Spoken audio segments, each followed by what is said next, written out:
समीर जी, जो बात देवेंद्र कह रहे हैं कि मौजूदा अध्यक्ष का तो कार्यकाल समाप्त हो ही रहा है, तो एक अध्यक्ष तो दिया जाना ही है।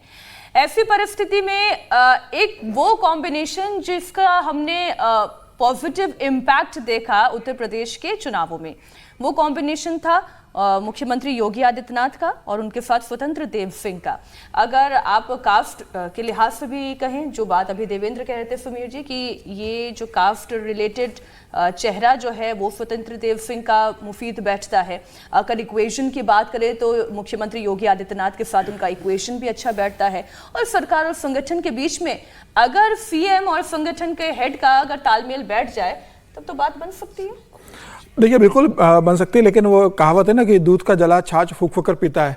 भारतीय जनता पार्टी के लिए वही स्थिति है। लोकसभा चुनाव में जिस तरीके से भारतीय जनता पार्टी का उत्तर प्रदेश में बुरा प्रदर्शन रहा है, तो अब भारतीय जनता पार्टी सुनिश्चित करना चाहती है कि 10 जो उपचुनाव होने वाले विधानसभा के, वहां भारतीय जनता पार्टी बहुत बेहतर प्रदर्शन कर रहा है, कम से कम 7 से 8 सीटें जीते, जिससे ये नैरेटिव बना सके कि जो लोकसभा में हुआ था वह विधानसभा में नहीं हो रहा है और आने वाला विधानसभा हम चुनाव जीतने जा रहे हैं। देखिए, जिस तरीके से केशव प्रसाद मौर्य और योगी आदित्यनाथ को लेकर जिस तरह की तनातनी की खबरें आ रही है, मीडिया के अंदर चल रही है, उनके दोनों के हावभाव बता रहे हैं, मुझे लग रहा है वो पार्टी के लिए एक बहुत अच्छा संकेत नहीं है। जिस राष्ट्रीय कार्यकारिणी में मुझे लगता है कि दोनों को हाथ मिलाकर एक साथ सामने आना चाहिए था। केशव प्रसाद मौर्य तो सरकार का भी हिस्सा है ना। अपने भाषण में वो कह सकते थे कि सरकार ने इतना अच्छा काम किया, योगी सरकार इतना अच्छा काम कर रही है, संगठन हमारा है, उसके बाद हम क्यों हार रहे हैं। वो ये बता रहे हैं कि संगठन सरकार से बड़ा होता है, लेकिन उन्होंने कहीं योगी सरकार की तारीफ शायद भाषण में नहीं की। मुझे लग रहा है कि दोनों के अंदर जिस तरीके से तनातनी की खबरें आ रही है, अब योगी वहां उत्तर प्रदेश में बैठक ले रहे हैं, दिल्ली में आकर केशव प्रसाद मौर्य राष्ट्रीय अध्यक्ष मिल रहे हैं, वहां पर प्रदेश अध्यक्ष भी आए, मुलाकात हो रही है। तो मुझे लग रहा है कहीं ना कहीं गलत मैसेज जा रहा है। और मुझे लगता है कि हो सकता है केशव प्रसाद मौर्य ने पार्टी से कह दिया हो कि मुझे सरकार भी देना, मुझे संगठन में रहना है। हो सकता है वो कह रहे हो कि मुझे इससे अच्छा प्रदेश अध्यक्ष बना दीजिए, मैं संगठन को मजबूत करूंगा। अब जिस स्थिति में योगी आदित्यनाथ और केशव प्रसाद मौर्य के संबंध चले गए, मुझे लग रहा है बहुत मुश्किल होगा दोनों के बीच सामंजस्य सरकार के अंदर बनाए रहना, क्योंकि योगी आदित्यनाथ जिस तरीके से सरकार चला रहे हैं और सारे अधिकार उनके पास है, केशव प्रसाद मौर्य के पास बहुत स्पेस बचा नहीं है। हालांकि यह भी कहा जा रहा है कि केशव प्रसाद मौर्य इस बात का दबाव बना रहे हैं कि जितिन प्रसाद का जो मंत्रालय पीडब्ल्यूडी खाली हुआ है वो उनको वापस दिया जाएगा, क्योंकि वो पहले उनके पास विभाग था, फिलहाल उनको दिया नहीं गया। तो इस तरीके से जो विभागों को लेकर भी जो खींचतान चल रही है, वह भी एक उत्तर प्रदेश में कारण है। और मुझे लग रहा है कि जिस तरीके से ओबीसी वोट बीजेपी से खिसके, आप देखेंगे 17 आरक्षित सीटें आती है उत्तर प्रदेश के। 2019 की अगर बात करेंगे तो भारतीय जनता पार्टी ने 15 जीती थी और सिर्फ 2 सीटें बसपा ने जीती थी।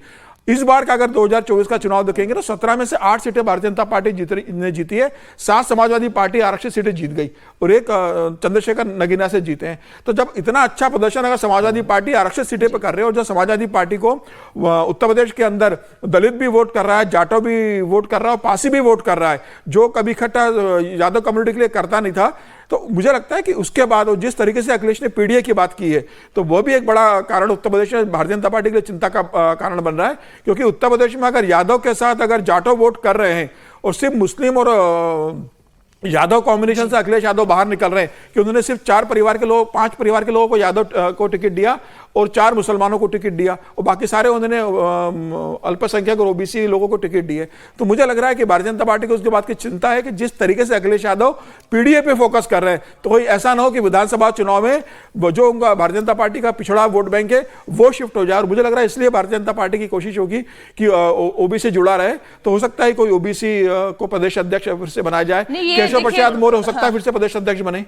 देखिए, 2 चीजें, एक तो ये कि पहली बात यह है कि प्रदेश अध्यक्ष ओबीसी बनना है और केशव प्रसाद मौर्य अध्यक्ष बनना चाहते, तो मुझे लगता नहीं। 7-8 महीने के अध्यक्ष थे, सरकार में तुरंत आ गए। तो हर कोई सरकार में ही रहना चाहता है। अध्यक्ष तो वो बनना चाहता है जिसको लगता है कि हाँ, अब अध्यक्ष के तौर पर आगे बढ़ना है। तो क्या केशव जी आना चाहेंगे? और दूसरा, 9:58 पर एक केशव जी की एक पोस्ट है, मैं सुबह से देख रहा था, मैंने कोशिश की कि कहाँ इसके पहले योगी जी की फोटो लगाई है, तो केशव मौर्य की इस पूरी टाइमलाइन पर आपको कहीं भी योगी आदित्यनाथ नहीं नजर आएंगे, या मोदी जी नजर आएंगे, या वो नजर आएंगे, या फिर वो विधायकों से मंत्रियों से मिल रहे हैं वो नजर आएगा। इसका सीधा सा मतलब एक ये भी हुआ कि जो बार बार कहा जा रहा है कि जो वो केंद्रीय नेतृत्व से उनकी मुलाकात हुई है, जो अभी जो विस्तारित अध्यक्ष हैं जगत प्रकाश नड्डा जी, उनसे जो उनकी भेंट हुई है उसमें उनको स्पष्ट तौर पर यह बताया गया होगा। और शायद इसीलिए पर्यावरण के नाम पर वो है, लेकिन पर्यावरण के नाम पर भी अगर मोदी योगी के चित्र के नीचे अपना चित्र लगाकर केशव जी अपने सोशल मीडिया प्रोफाइल पर पोस्ट कर रहे हैं, तो इसका सीधा सा मतलब है उनको भी पता है कि इस तरह से भारतीय जनता पार्टी में न तो दबाव बनता हो। मैं फिर कह रहा हूं, अगर ऊपर से एक निर्देश चला जाएगा तो किसी की इतनी हिम्मत बीजेपी पार्टी में नहीं है और कैडर वाली पार्टियों में यह होता भी नहीं है। मैडम इतने गुट हैं आरती जी कि इतने गुटबाजी होगी तो फिर वोट भी छिटपुट होता जाएगा। अब 10 सीटों पर उपचुनाव है, उनमें से भी 5 सीटें ऐसी हैं जो बड़ी फंसी हुई सीटें हैं। ऐसे गुटबाजी के साथ कैसे लड़ेगी बीजेपी? देखिए, मुझे लगता है इसमें मुझे कोई हिचक नहीं है ये बोलने में कि आज की डेट में बीजेपी ऑपोजिशन से ज़्यादा फ्रेगमेंटेड लग रही है। वो इसलिए भी क्योंकि जहाँ पे एक तरफ से संघ के लोग जो है वो प्रोजेक्ट कर रहे हैं कि वही सबसे ज़्यादा इम्पॉर्टेंट है, बीजेपी वाले ये प्रोजेक्ट कर रहे हैं कि वो सबसे ज़्यादा इम्पॉर्टेंट है, उनके बगैर तो सरकार बननी ही नहीं थी। तीसरी तरफ से जो योगी, प्राइम मिनिस्टर मोदी, एक सक्सेशन का जो वॉर चल रहा है वो सब लोगों को, आम जनता को दिख रहा है। आम जनता बिल्कुल ऐसी बेवकूफ़ नहीं है कि ये ना समझ आ रहा हो कि हो क्यों रहा है, और ये भी वो समझ पा रही है कि क्या मुद्दे रहे होंगे कि जिस पे इतनी ज़्यादा, आपके ही रिपोर्टर ने जो हमें बताया कि कितनी गर्मा गर्म बहस हो रही है मीटिंग्स के अंदर, और अगर वो सामने आ जाए तो बीजेपी के लिए और भी ज़्यादा मुश्किल हो सकती है उत्तर प्रदेश में। लेकिन कहीं ना कहीं ये भी ये दिखाता है कि लीडरशिप की जो एक अथॉरिटी थी बीजेपी के अंदर, संघ और बीजेपी एक परिवार की तरह जो बिहेव करते थे, एक्ट करते थे, आज की डेट में वैसा नहीं दिख रहा है। हर्षवर्धन जी ने कहा ऊपर से एक इंस्ट्रक्शन आएगा तो सब ठीक हो जाएगा। मुझे लग रहा है हर्षवर्धन जी ऊपर से इंस्ट्रक्शंस आ भी रहे लेकिन नीचे कोई मान नहीं रहा है। एटलीस्ट सेकंड टियर में भी नहीं मान रहे, फर्स्ट टियर के अंदर ही लेकिन कुछ इतनी तो उसका असर दिखाई दे रहा है। ऐसा क्यों, मैं क्यों कह रही हूँ, एक तो पहला तो एग्जांपल इन्होंने ही दे दिया हर्ष जी ने कि वो बता रहे हैं कि एक फोटो आई है उसमें योगी आदित्यनाथ भी दिखाई दे रहे हैं, और दूसरा असर जो है वो संजय निषाद का भी है। देखिए संजय निषाद अभी कल परसों तक ये कह रहे थे कि अधिकारी सुन नहीं रहे हैं और बुलडोजर वाली नीति गलत है, और ऐसे तमाम तरीके की बातें उन्होंने कही थी, लेकिन आज उनके स्वर थोड़े से मध्यम पड़ते हुए दिखाई दे रहे हैं। अब ये जो ऊपर से एक इशारा दिया गया है कि बयानबाजियों से हमें बचना होगा, उपचुनाव को हमें टारगेट करना है। अब संजय निषाद का आज का रिएक्शन कैसा था, उनसे बात की हमारे संवाददाता ने, एक बार आपको सुनाते हैं। लखनऊ में आज मुख्यमंत्री योगी आदित्यनाथ ने अपने मंत्रियों की मीटिंग बुलाई जो बाई इलेक्शंस होने 10 सीट पर, उस पर बात हुई। हमारे साथ संजय निषाद जी हैं जो इस मीटिंग में शामिल थे। क्या हुआ पहले तो ये बताइए। अरे मीटिंग में माननीय मुख्यमंत्री जी हम लोगों का अभिभावक हैं, मार्गदर्शक हैं, दिशा निर्देश लेते हैं, चर्चा होती है विकास पर, अपने क्षेत्र के मुद्दों पर चर्चा हुई है, और आगामी जो जैसे हम लोग आजमगढ़ और रामपुर जीते वैसे जीतेंगे, रणनीति बनाई गई और उस पर जो जिम्मेदारी दी गई थी वहाँ की जिम्मेदारी क्या क्या हम लोग वहाँ हैं सब कुछ मुख्यमंत्री को बता दिया गया। लेकिन जैसे ये जो 10 सीट जहाँ बाई इलेक्शन होने हैं, आप लोग वहाँ पे गए, आप भी जैसे सीसामऊ के प्रभारी थे, तो आप लोगों ने अपनी रिपोर्ट दी होगी वहाँ मुख्यमंत्री योगी आदित्यनाथ को। क्या अलग अलग सीटवार उन्होंने चर्चा की, कैसे मीटिंग की? जिम्मेदारी अलग अलग है, हर सीटों का भौगोलिक स्थिति अलग अलग है, जाति समीकरण अलग अलग है, उस पर चर्चा हो गई है, और आगे भी हम लोग मिलकर चुनाव लड़ेंगे और जीतेंगे। तो क्या निकला मोटे तौर पे कि ये जो 10 सीट हैं जिसमें 5 समाजवादी पार्टी ने पिछली बार जीती थी, ये इन पे कैसे चुनाव लड़ा जाए? सारे लोगों ने जो बताया बता दिया ना, जिस तरीके पिछली बार हम लोगों ने आजमगढ़ रामपुर जीता था वैसे ये 10 सीट हम लोग जीतेंगे।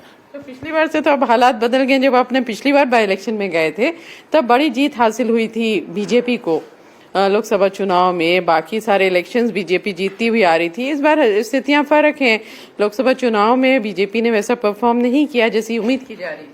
नहीं, बीजेपी परफॉर्म तो ठीक थी, लेकिन ये उम्मीद नहीं था कि कोई आदमी एक लंबे झूठ का कार्ड मतलब फेंक कर उसको वोट को ध्रुवीकरण करा लेगा, भ्रमित कर लेगा।